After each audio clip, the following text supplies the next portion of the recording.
Bueno, bideo honetan ikusiko dugu nola pasa PDF dokumentu batetik Word dokumentu batera, edo PowerPoint batera, edo JPG, bueno, aukera dexente ditugu, baina jende gehienak normalean behar izaten du PDF-tik Wordera.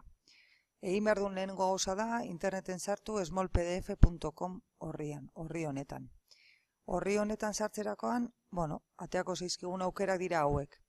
Hemen behian, hizkuntza aukeratuko dugu, normalen inglesez ateratzen da, bueno, guk espainol aukeratuko dugu, ze euskeraz momentuz ez dago, eta, bueno, hemen egingo duguna da, kolorezko lauki hauetan, bakoitza da aukera bat, guk adibidez nahi badugu PDF batetik Word batera pasa, adibidez egingo dugu klik hemen, PDF-a Word jartzen duen honetan, eta orain, irekitze zaigun leiho honetan, esan behar dioguna da non daukagun artxibo hori.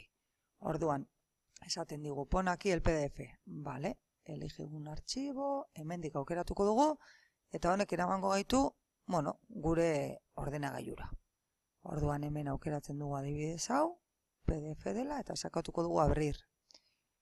Orduan, bueno, bera joango da kargatzen, eta bukaeran galdetuko diguna da, ea non zer egin nahi dugun, non gorde nahi dugun gure PDF-a. Ez gure, kasu honetan gure Word artxiboa.